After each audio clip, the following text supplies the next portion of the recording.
Donc, Jean-Luc Le Carrou, je suis enseignant-chercheur à Sorbonne Université, donc sans S comme il vous a été précisé tout à l'heure.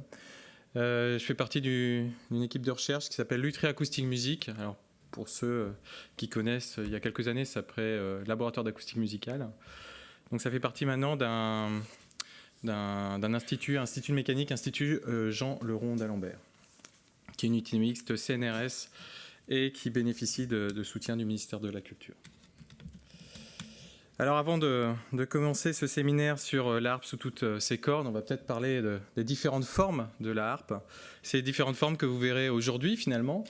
Donc avec la harpe médiévale, la harpe en carton ici, la harpe du 18e, ici une harpe du Gabon et puis la harpe moderne que vous connaissez pour la plupart. Alors toutes ces harpes ont des formes assez proches d'une certaine manière, hein, une table d'harmonie qui est plus ou moins triangulaire, un ensemble de cordes, voilà, qui est joué donc en petit comité, en plus gros comité dans des espaces plus ou moins grands, ou en extérieur ici. Donc tout ça en fait ça fait la harpe d'une certaine manière. Donc elles ont toutes en commun un corps sonore avec une certaine forme, un ensemble de cordes comme je le disais dont finalement on ne délimite pas la longueur vibrante avec des frettes comme sur la guitare par exemple. Là c'est directement la longueur vibrante. Un instrumentiste qui va évidemment jouer cet instrument et puis un répertoire donc écrit ou oral. Donc voilà, finalement c'est tous ces instruments-là qu'on va voir aujourd'hui. Alors, d'un point de vue scientifique, d'une analyse fonctionnelle un peu classique, on a un oscillateur, donc c'est une corde qui est reliée à un corps sonore, donc via une certaine interaction, hein, c'est accrocher le corps à l'oscillateur et tout ça va rayonner. Évidemment, donc ça, il manque une grande partie, puisque sans l'instrumentiste, finalement, on n'a pas de son. Donc pour un instrument de musique, c'est un peu embêtant. Et donc l'oscillateur qui est là va être diffusé après que l'instrumentiste ait donné des conditions initiales à cette corde. Après, on peut rajouter un certain nombre d'éléments, donc la musique, le répertoire. L'instrumentiste va interagir non seulement en touchant son instrument, mais aussi en écoutant ce qu'il produit pour un public qui est là. Donc tout ça fait que le son qui est produit par l'instrument est le fruit d'interactions, de couplage, de conversion d'énergie, enfin des choses extrêmement complexes qu'il est difficile finalement d'identifier et d'isoler pour chaque élément. Donc découvrir l'acoustique de la harpe, c'est étudier finalement une chaîne de production sonore que je vais tenter de découper en 3 volets, hein, l'instrumentiste, l'oscillateur, donc la corde ou les cordes, et le corps sonore. Alors commençons par l'instrumentiste. Alors déjà, on s'est posé beaucoup de questions sur le pincement d'une corde de harpe et comment ça se fait que finalement plusieurs instrumentistes pinçant le même instrument produisaient des sons différents. On s'est posé beaucoup de questions. Ça nous a voilà, on a développé un protocole expérimental pour essayer d'analyser ça. Donc ce protocole, on vient filmer avec une caméra qui est fixée directement sur un instrument le mouvement du doigt. Donc ça fait le mouvement du doigt, si j'arrive à le... Hop là.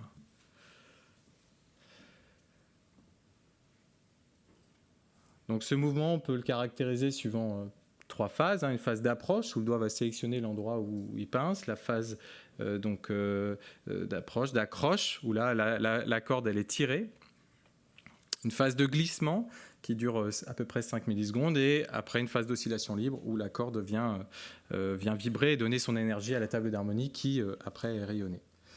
Donc si on voit ces trajectoires, elles sont extrêmement complexes, et elles définissent l'instant de lâcher qui va définir finalement le son de l'instrument. Donc si on regarde ça pour plusieurs instruments, ces trajectoires extrêmement complexes, on voit que pour plusieurs instrumentistes, elles sont différentes et elles dépendent aussi du contexte musical. Si on regarde les conditions initiales de lâcher, on voit que chaque instrumentiste, défini par une couleur, se retrouve dans un plan qui, nous, on a défini comme déplacement. Donc déplacement, c'est le tiré de la corde, et vitesse, donc à quelle vitesse la corde elle est lâchée, qui donc se regroupent dans le plan et indépendamment du doigt. Donc ça semble vraiment spécifique à chaque instrumentiste, et on voit aussi qu'il y a un lien fort entre déplacement et vitesse. Plus on donne du déplacement, plus on donne de la vitesse aussi. Alors ça, c'était sur une corde. Alors si on analyse sur plusieurs cordes, donc là on a fait un autre protocole où on a 12 participants qui ont mesuré, enfin qui ont plutôt pincé plusieurs cordes. Donc des cordes qui sont filées en boyau, en nylon. Et c'est mesuré non plus par une caméra rapide qui introduisait finalement certaines gênes pour l'instrumentiste, mais par une mesure indirecte qui permettait justement à l'instrumentiste d'être dans des conditions plus crédibles. Donc ça, c'est cette méthode de mesure qui a été définie. Alors, si on voit sur cet extrait de la Gimblette de Bernard Andrès, donc certaines cordes ont été étudiées. Alors, ce qu'on voit, c'est les déplacements des doigts à l'endroit où on pince les cordes. Alors, ce qui est marrant, là, c'est une répétition, donc main droite, main gauche en fonction de la couleur. Ce qu'on observe tout de suite, c'est une répétabilité dans le geste, hein, évidemment. Ça, on l'avait déjà vu. Mais alors, on voit aussi des effets, par exemple, de nuances, avec des effets homothétiques. Hein, c'est-à-dire ici, ce geste-là, il est exactement le même, mais grossi, donc en fonction de l'intention musicale que veut donner le musicien. On a aussi des choses assez rigolotes. Par exemple, ce doigt-là, qui est le même doigt que celui-là, d'accord ? Ben, on voit que c'est le même geste, mais tourné, puisque la main, elle a aussi, il y a un angle aussi au niveau de la main. Donc il y a aussi ces effets-là qu'on peut voir dans ces trajectoires. Donc on voit que ces trajectoires, elles dépendent du doigt, elles ne dépendent pas de la corde. Donc elles dépendent finalement du comportement biomécanique de ces doigts. Et les trajectoires dépendent aussi du contexte musical et de l'intention musicale donnée.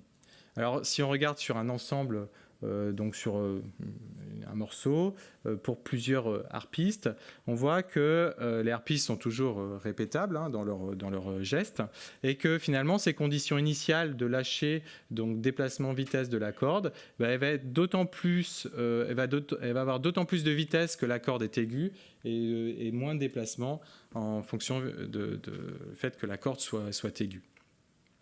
Ça, c'est directement lié au fait que les cordes sont un peu plus tendues et il est plus difficile de donner du déplacement important. Donc, c'est ce que j'ai écrit là. Les harpistes imposent des vitesses importantes et des déplacements faibles en fonction de l'endroit où sont positionnées ces cordes. Alors, on a voulu savoir si ce pincement, finalement, pouvait identifier des paramètres qui sont mécaniques ou de contrôle et qui influençaient directement le son.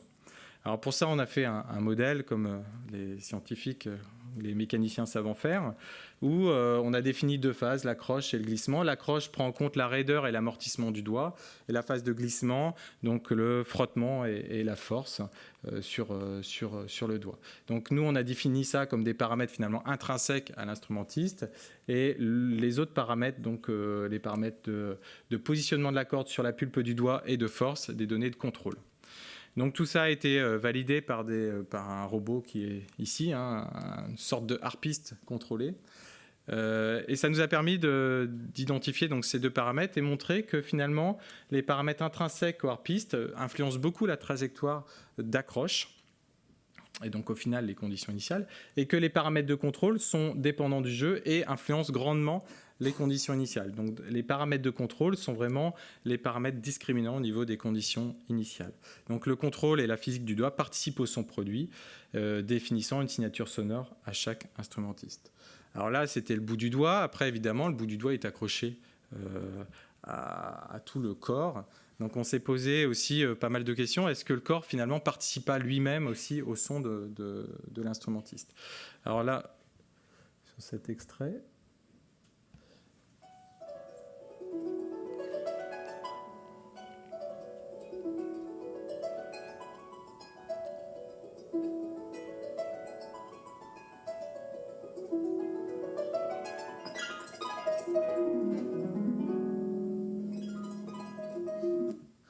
Donc là, on a donc une harpiste qui est en combinaison avec des marqueurs, hein, et on vient suivre ces marqueurs donc avec un système de motion capture. Donc 3 harpistes, 41 marqueurs sur la personne, plus 5 sur l'instrumentiste. Et on vient analyser un certain nombre de... Hop. on peut voir la suite. Voilà, on peut analyser la posture de l'instrumentiste et on peut s'apercevoir qu'elle est stable au cours du jeu. Notamment, si on lui enlève les bras en fait dans l'analyse, on s'aperçoit que le corps bouge très peu, hein, c'est ce qui est préconisé. Et donc ça, c'est assez important comme résultat pour nous, c'est qu'on s'aperçoit que le centre de masse, finalement, est piloté par les bras. Et donc ça nous permet de dire qu'on peut analyser les bras indépendamment du reste du corps. Et c'est ce qui va nous permettre d'analyser la cinématique de l'instrumentiste. Donc si on analyse le mouvement de la main, notamment, donc sur les 3 harpistes qui jouent le début, donc on voit que le mouvement des mains sont extrêmement répétables. Donc là, c'est 3 répétitions pour 3 harpistes différents. Et ça semble être spécifique. Et si on regarde en fonction donc, de l'intention donnée, on s'aperçoit qu'on retrouve des groupes de 4 notes, ce qui laisse penser que la main participe à l'intention musicale et au phrasé musical. On retrouve vraiment une périodicité dans le geste. Alors, analysons plus en détail les mouvements fonctionnels de l'instrumentiste, non plus que le poignet, mais le reste. Donc avec une autre expérience que pour certains peut-être que vous avez participé. Donc là, vous avez donc une harpiste qui va jouer un bout de la Gimblette de Bernard Andrès. Et ici, son avatar qui est produit.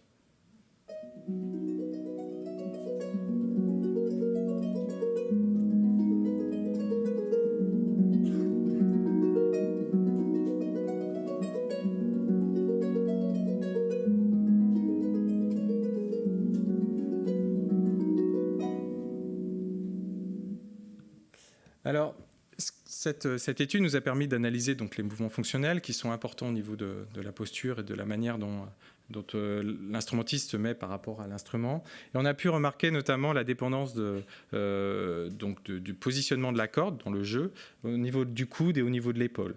Donc au niveau de la rotation interne et l'amplitude de flexion du coude et de l'épaule, et tout ça de manière asymétrique du fait du positionnement de l'instrument. Et en fait, ce côté asymétrique et donc cette compensation faite par le coude et l'épaule va donc rééquilibrer ce déséquilibre postural lié finalement à cette position.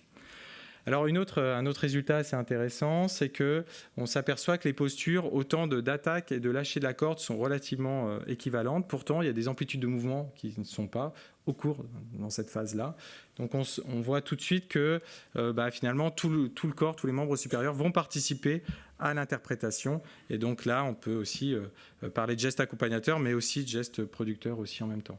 Si on compare finalement les gestes, les mouvements fonctionnels avec le déplacement de la corde au lâcher, on s'aperçoit que plus la corde est aiguë, plus on va avoir une rotation du coude donc interne qui va tourner, plus une rotation interne de l'épaule ou externe en fonction des cordes qui vont jouer, et qui est directement liée au faible déplacement que le harpiste peut donner au niveau des conditions initiales. Donc on voit que la rotation du coude et de l'épaule participent aussi au geste producteur. Ça, c'est un résultat qui nous a semblé assez intéressant, c'est qu'il ne suffit pas d'étudier juste le bout du doigt, mais tout le bras est aussi partie prenante dans la gestuelle. Alors, je vais essayer de parler un peu des oscillateurs, donc des cordes. Et en vous parlant d'une caractéristique importante dans la harpe, hein, c'est le fait que les cordes ne sont pas étouffées. Donc avec cet exemple sonore, donc, on joue une corde.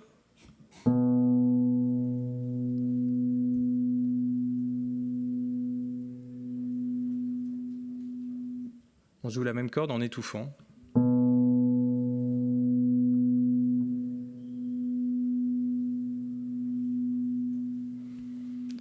Donc l'exemple est assez flagrant pour s'apercevoir que le son a quasiment la même intensité. Et donc c'est le phénomène des vibrations parasympathiques auquel vous êtes sensible. Donc pour essayer de comprendre ce phénomène, on l'a modélisé et on a pu mettre en évidence que lorsqu'on pince une corde qui se met à vibrer, d'autres évidemment se mettent à vibrer. Et ça, c'est extrêmement lié à la manière dont l'instrument est accordé, et c'est aussi lié à la manière dont les cordes sont couplées à la table d'harmonie. Donc ça, c'est ce qu'on a pu mettre en évidence. Et notamment au travers nous on appelle ça des modes sympathiques, donc c'est des sortes de vibrations élémentaires qui sont intrinsèques à l'instrument, intrinsèques à l'accord et à la structure. Un autre phénomène qui peut être un peu spécifique et qui peut aussi amplifier, qui était utilisé au Moyen-Âge, donc Véronique vous en parlera tout à l'heure, c'est sur les harpions. Donc une autre spécificité de la harpe, mais pas la harpe actuelle. Donc ici, sur cette représentation, on voit des petits crochets au pied de la corde qui peuvent être donc s'apparenter à des harpions. Alors, ces harpions en fait viennent en contact avec la corde, soit un contact qui va être ponctuel, soit un contact qui va être un peu plus tangent. Donc Véronique a dans un article pu expliquer un peu tout ça et donner des exemples sonores. J'ai pas vraiment le temps, et puis je pense que peut-être tout à l'heure elle va en parler. Nous, on a des modèles qui permettent de modéliser cette corde en contact, qu'on a développé pour d'autres instruments comme la guitare électrique ou la basse électrique, mais finalement qui peuvent aussi fonctionner sur la harpe. Donc ici, en fait, on a donc cette corde en contact. Alors ça donne ce type de son. Alors là, c'est plus tempura. Donc c'est juste une corde avec un contact. Il manque le reste de l'instrument pour donner un peu plus de son plus réel. Mais ça reste un résultat expérimental et par rapport à un résultat numérique, on trouve un résultat extrêmement semblable avec des caractéristiques des contacts, avec un espèce de formant descendant qui est vraiment très caractéristique de ces contacts. Alors si on l'applique aux harpes, donc j'ai proposé un petit exercice à Véronique, c'est on simule ces cordes avec différents contacts, avec différents endroits de contact. Donc sans contact, on va écouter ce que ça donne d'ailleurs, sans contact. C'est une corde jouée, alors pas avec le doigt, c'est pour ça que l'attaque est assez dure, c'est avec un fil qui vient casser la corde. Et après, donc, le contact se trouve à L sur 230, L sur 170, et ainsi de suite. Donc je peux vous faire écouter.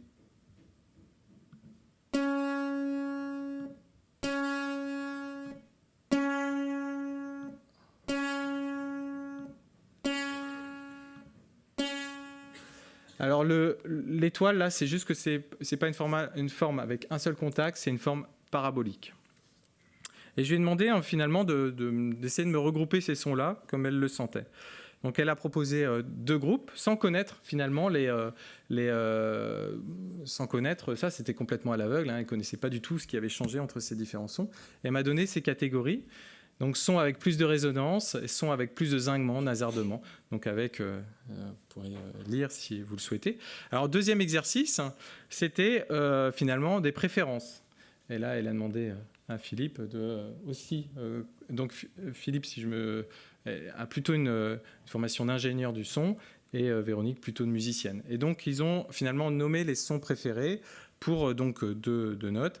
Alors ce qui est assez étonnant dans leur regroupement, c'est que Véronique a regroupé finalement les sons plutôt proches, où le contact est très proche de l'extrémité, alors que Philippe plutôt éloigné et de forme parabolique.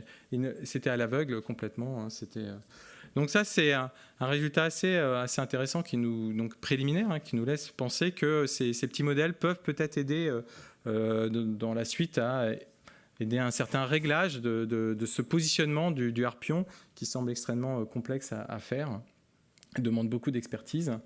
Et ce qui est aussi remarquable, c'est que le regroupement ne semble pas relié directement au positionnement du contact. Et ça a l'air plus complexe que ça. Alors maintenant, essayons de parler du corps sonore. Alors le corps sonore, donc c'est la structure, c'est ça qui va permettre de diffuser le son. Donc si on écoute le son d'une harpe, là c'est dans une chambre semi-anéchoïque pour éviter d'avoir les effets de la salle, on voit donc les différentes harmoniques qui sont reliées à la vibration de la corde et aux vibrations élémentaires de la corde. Si on regarde le rayonnement pour chacune de ces vibrations élémentaires, on voit que en basse fréquence, pour la note donc le La, et finalement ça rayonne assez peu en basse fréquence, c'est plutôt un peu plus haut que ça commence à rayonner. Si on regarde une note un peu plus aiguë et qui se suivent, deux notes qui se suivent, on voit des patterns de rayonnement complètement différents. Pourtant, c'est 2 notes qui sont consécutives. Alors, comment peut-on expliquer les différences de rayonnement sonore entre les notes jouées par le harpiste? Alors, pour ça, on a étudié, on a enlevé le harpiste, on l'a simulé par un pot vibrant, quelque chose qui va exciter finalement la structure. Et ce qui nous permet d'avoir ce type de graphique, c'est des graphiques de rayonnement. Là, je fais varier la fréquence. Donc, en fonction de la fréquence, vous avez l'instrument qui est ici vu de dessus, et ça, c'est vu de côté. Donc là, un rayonnement comme celui-là, c'est-à-dire que si on se met ici, on l'entend très peu à cette fréquence-là, et puis ici, on l'entend beaucoup. Donc ça, c'est assez caractéristique de toute structure vibrante, c'est-à-dire que plus vous montez en fréquence, plus les diagrammes de directivité sont complexes. Donc ici, voilà, vous voyez ici, c'est extrêmement complexe. Alors il faut bien imaginer qu'après, quand l'instrument est dans une salle, tout ça se lisse évidemment, et puis on n'excite pas qu'une seule corde, on excite, qu'une seule note d'une seule fréquence, on excite tout un ensemble de notes. Alors on peut, grâce à ces diagrammes, identifier les sources acoustiques qu'ont généré ces formes. Et on peut les représenter, donc ici on a ce type de graphique, on a la fréquence, et ça c'est la position sur la table d'harmonie dans la ligne centrale. Et finalement, qu'est-ce qu'on voit sur ce type de graphique? On voit que quand c'est rouge ou quand c'est que la couleur est chaude, on va dire que c'est là où il y a une source. Si on a une corde qui est à cette position-là, à cette fréquence-là, ça va l'allumer. Et si on est dans une zone bleue, ça va pas l'allumer, vous n'aurez pas de rayonnement. Alors si on relie ça avec nos patterns de tout à l'heure, on a notre corde 30 qui se trouve ici, on a ces diagrammes de directivité qui sont reliés avec des couleurs assez chaudes ici, donc qui fait que vous avez allumé la source, donc vous avez fort rayonnement, puis ici vous êtes dans une zone un peu plus bleue, et donc du coup vous ne l'avez pas allumé. Donc entre 2 notes consécutives, on peut voir que cette position de corde sur cette table d'harmonie va jouer un rôle important, notamment sur le fait que vous allez avoir un son plus ou moins homogène au niveau du rayonnement. Et ça, c'est aussi relié à la forme triangulaire de la structure de la harpe. Voilà. Alors, la coïncidence entre cordes, position et fréquence et une source acoustique va faire que vous allez avoir un rayonnement efficace. Et sur la tessiture de l'instrument, vous allez avoir une sorte d'inhomogénéité sonore qui peut se passer si entre 2 notes consécutives, vous êtes positionné à des endroits où les sources ne sont pas tout à fait au même endroit. Alors, tout ça est relié évidemment à la dynamique de la structure. Donc là, on ne parle plus d'acoustique, on va juste mesurer les vibrations. Alors pour les mesurer, on a plein de systèmes. Celui-là, c'est presque le plus lourd, c'est-à-dire qu'on a notre fameux pot vibrant qui vient exciter la structure. Et ici, on a un vibromètre laser qui va scanner l'instrument. Ça nous permet de savoir comment la structure vibre en fonction de la fréquence. Alors, ça nous donne ce type de courbe. Alors, ça s'appelle des mobilités. Cette courbe a un intérêt, elle est beaucoup utilisée en acoustique musicale. Pourquoi? Parce qu'elle rend compte finalement de la manière dont l'instrument va répondre à une certaine fréquence. Donc, si vous êtes à cette fréquence-là, elle répond beaucoup. Donc, a priori, il y aura un rayonnement assez important. Par contre, si vous êtes dans un creux, faible rayonnement. Après, on peut s'intéresser à la moyenne, on va le voir tout à l'heure, qui nous donne de manière globale, finalement, comment cet instrument répond. Alors, cette analyse a permis de voir aussi l'influence de la cavité. La cavité, à l'origine, cette cavité est quand même liée, et les évents et la forme des évents sont plutôt liés au passage de la main pour pouvoir changer la corde, mais il y a quand même une petite influence au niveau acoustique par une résonance de cavité. Si on regarde de manière globale, alors on l'a fait sur les instruments récents, là je présente juste sur les harpes donc Cousineau et Erard pour faire résonance un peu avec ce qui va se passer cet après-midi. Donc on s'est intéressé donc au formidable corpus dont dispose le musée de la musique. On a mesuré donc ce comportement dynamique de ces instruments, les Cousineau et les Erard, de la famille Cousineau et la famille Erard. Donc avec un petit marteau qui vient frapper sur l'instrument sans l'abîmer, et puis un petit accéléromètre aussi, voilà. Et on étouffait les cordes qui étaient encore présentes. Et donc ce comportement dynamique est extrêmement complexe. Nous on va juste en tirer une moyenne, et on va mettre la table d'harmonie, la moyenne de cette vibration de la table d'harmonie en fonction de la moyenne de la vibration de la caisse. Et on remarque assez rapidement que plus l'instrument est récent, hein, on part des instruments les plus anciens aux instruments les plus récents pour Cousineau, et on fait pareil pour Erard.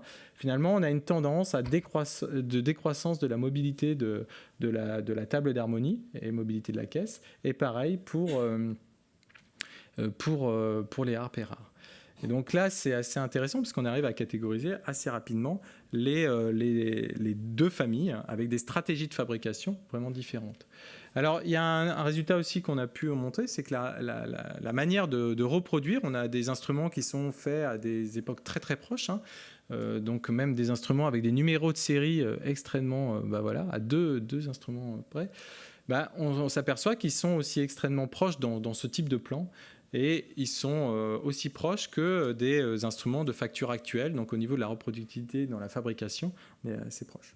Alors le comportement dynamique peut s'expliquer, la variation du comportement dynamique, par donc une évolution qui était en côte ici, puis après renforcée ici, donc plus pour Erard, ici à droite. Et tout ça était évidemment lié probablement à une augmentation aussi de la tension des cordes qui a été effectuée pendant cette période-là. On en saura plus tout à l'heure. Ouais. Et donc, juste pour terminer, sur les harpes du Gabon, autre type de harpe, dont la structure, donc Marie-France présentera, je pense, la facture. Donc c'est un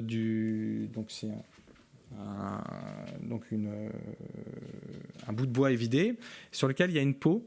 Et cette peau, en fait, ce traitement est différent en fonction de là, en tout cas, les trois harpes qu'on avait à notre disposition, issues de trois ethnies différentes du Gabon, donc Fan, Massango et Tsogo.